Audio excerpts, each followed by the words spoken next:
গোটা মরশুম অতিক্রম করে আজ অবশেষে আইপিএলের এই মহা গুরুত্বপূর্ণ হাই ভোল্টেজ ফাইনাল ম্যাচে আরসিবি আর পাঞ্জাব কিংস তো পরস্পরের মুখোমুখি হতে চলেছে। তো এই দুই দলের দুই তারকাখচিত দুই স্টার প্লেয়ার, যারা কিনা এই দুই দলের সবচেয়ে গুরুত্বপূর্ণ খেলোয়াড়ও বলতে পারেন। আরসিবির জন্য ডেফিনেটলি সেটা বিরাট কোহলি, আর পাঞ্জাব কিংসের জন্য তাদের ক্যাপ্টেন শ্রেয়াস আইয়ার। এই দুই ব্যাটার বা এই দুই পারফর্মারই এই চলতি আইপিএলে নিজেদের জীবনের অন্যতম সেরাটা আছে, দারুণ ছন্দে রয়েছে বলতে পারেন। দুজনেই ব্যাট হাতে কিন্তু তাদের দলের জন্য বেশ কিছু গুরুত্বপূর্ণ কন্ট্রিবিউশন করেছেন। ইভেন বেশ কিছু ম্যাচে তারা ম্যাচ উইনিং পারফরমেন্সও ডেলিভার করেছেন। তো এই দুই প্লেয়ারই কিন্তু এই চলতি মৌসুমে 600-র উপর রান করে ফেলেছে। আমি মনে করি আজকের এই ফাইনাল ম্যাচে এই দুই দলের এই দুই প্লেয়ারের পারফরমেন্সটা কিন্তু খুবই গুরুত্বপূর্ণ হতে চলেছে তাদের দলের জন্য। তো আমি মনে করি মানে যে প্লেয়ার ব্যাট হাতে তার টিমকে একটু হলেও আর কি বেটার কন্ট্রিবিউট করতে পারবে, তার টিমই কিন্তু আজকের এই ফাইনাল ম্যাচে তুলনামূলক প্রতিপক্ষের থেকে কিছুটা হলেও এগিয়ে থাকবে। তো আজকের এই ফাইনাল ম্যাচে বিরাট কোহলি আর শ্রেয়াস আয়ার মানে নামার আগে ঠিক কে কেমন কোন পজিশনে দাঁড়িয়ে রয়েছে, চলুন সেগুলো নিয়ে আজকের এই ভিডিও ডিসকাস করা যাক।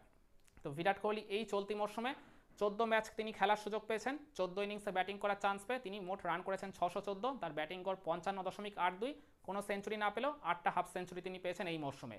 সবচেয়ে বেশি 50+ স্কোর বিরাট কোহলি পেয়েছেন এই আইপিএল সিজনে।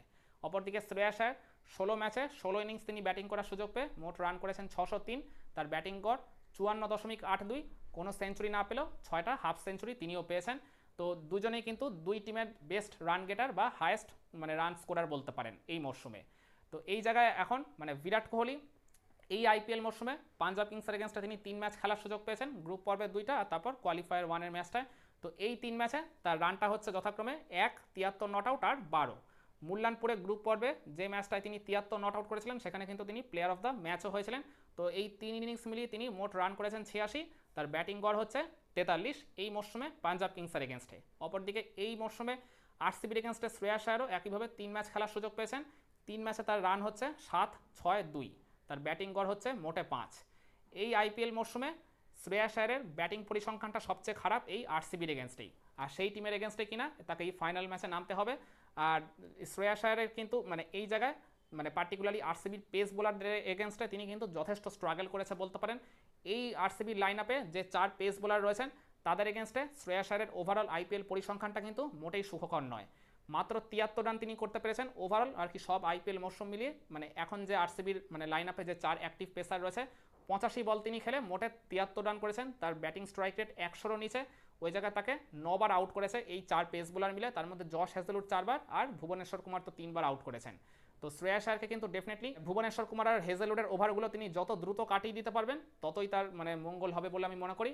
তখনই কিন্তু তিনি একটা বড় নক ডেলিভার করলেও করতে পারেন এই ফাইনালের মঞ্চে। অপরদিকে আমরা যদি বিরাট কোহলি ওভারঅল আরসিবির এগেনস্টে যদি তার পরিসংখ্যানটা দেখি, তাহলে তিনি 36 ম্যাচে খেলার সুযোগ পেয়ে 1116 রান করেছেন। তার ব্যাটিং গড় 36, আর তার একটা সেঞ্চুরির পাশাপাশি 6টা হাফ সেঞ্চুরিও রয়েছে। আর তার পাঞ্জাব কিংসের এগেনস্টে ব্যাটিং স্ট্রাইক রেট 133.01। মোটা দাগে কিন্তু এটা খুব একটা খারাপ পরিসংখ্যান নয় টি20 ক্রিকেটের সাপেক্ষে যদি জাজ করি। আর শ্রেয়াস আয়ারের আরসিবির এগেনস্টে ওভারঅল আর কি আইপিএলের মঞ্চে যা তার যে পরিসংখ্যান এরকম অনেকটা। 17 ম্যাচ তিনি খেলে 408 রান করেছেন। তার ব্যাটিং অ্যাভারেজ 25.5, তার স্ট্রাইক রেট 120.35। তার ওই জায়গায় মানে কোনো সেঞ্চুরি নেই, কিন্তু 4টা হাফ সেঞ্চুরি রয়েছে।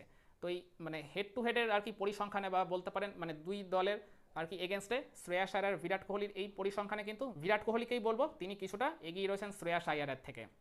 তো হোয়াট এভার ইট ইস, অতীত পরিসংখ্যান দিয়ে কিছুই যায় আসে না। আজকের এই পার্টিকুলার ডেতে যে ক্রিকেটার বেটার পারফর্ম করবে, যিনি ব্যাট হাতে নিজের সেরা পারফরমেন্সটা মেলে ধরতে পারবেন, তিনি আলটিমেটলি তার দলের জন্য বড় কন্ট্রিবিউশন করতে পারবেন। আর বড় কন্ট্রিবিউশন করতে পারলেই তার দলেরই ম্যাচ জেতার সম্ভাবনা সবচেয়ে বেশি। আর আরেকটা আমি খুবই ইন্টারেস্টিং পরিসংখ্যান আপনাদের সামনে এখন তুলে ধরতে চাইছি এই শেষে, সেটা এর অনেকটা এরকম। বিরাট কোহলি মানে ফাইনালে তিনি আর কি যতবার অ্যাপিয়ারেন্স দিয়েছেন আর সেক্ষেত্রে তিনি যতবার ফাইনাল জিতেছেন, মানে আইপিএলের মঞ্চে তিনি এর আগে 3বার ফাইনাল খেলেছেন, 3বারই আরসিবির হয়, কিন্তু একবারও তিনি শিরোপা জিততে পারেননি। অপরদিকে জাতীয় দলের হয় মানে ইন্ডিয়া টিমের হয় তিনি কিন্তু 7বার ফাইনাল খেলেছেন, তার মধ্যে 4টা ফাইনাল জিতেছেন, 3টা ফাইনাল হেরেছেন। তো আইপিএল আর জাতীয় দলের মানে টোটাল যদি আমরা তার ফাইনাল খেলার মানে পরিসংখ্যানটা দেখি, তিনি মোট 10টা ফাইনাল খেলে 4টা ফাইনাল জিতেছেন, 6টাতেই কিন্তু তাকে হারতে হয়েছে।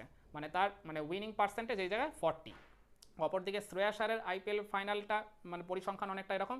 তিনি এর আগে 2টো ফাইনাল খেলেছেন, একটায় জিতেছেন, একটায় জিততে পারেননি, আর দুটোই কিন্তু তিনি ক্যাপ্টেন হিসেবেই খেলেছেন।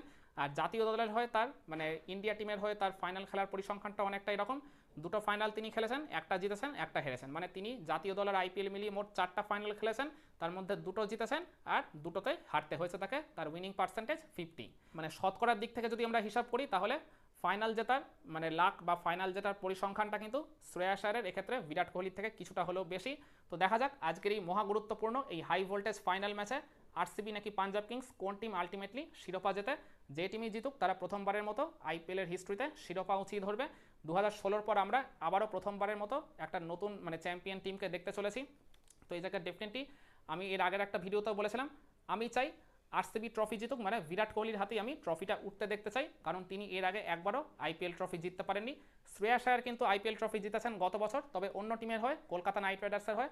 তবে পাঞ্জাব কিংস কিন্তু আবার অপরদিকে একবারও ট্রফি জেতেনি। তো শ্রেয়াস আয়ারের কাছেও ডেফিনেটলি চ্যালেঞ্জ পাঞ্জাব কিংসকে প্রথমবারের মতো ট্রফিটা এনে দেওয়া। তো যদি এই জায়গায় পাঞ্জাব কিংসও কোনোভাবে জিতে যায় তাহলেও কিন্তু আমি সেভাবে খুব একটা অখুশি হব না।